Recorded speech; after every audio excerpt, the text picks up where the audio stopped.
Hi guys, welcome back to our YouTube channel. In this video, I'll show you how to fix error HTTP has occurred on client side, that is on Roblox 529.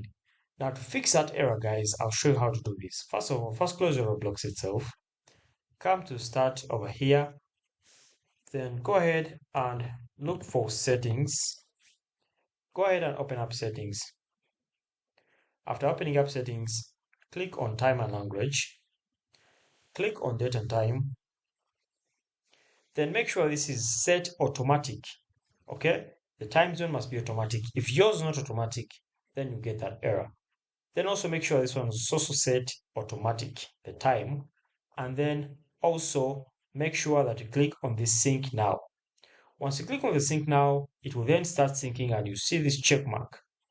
After it's done, come back to your Roblox and you're good to go. So that's it guys. Subscribe to our YouTube channel. We shall meet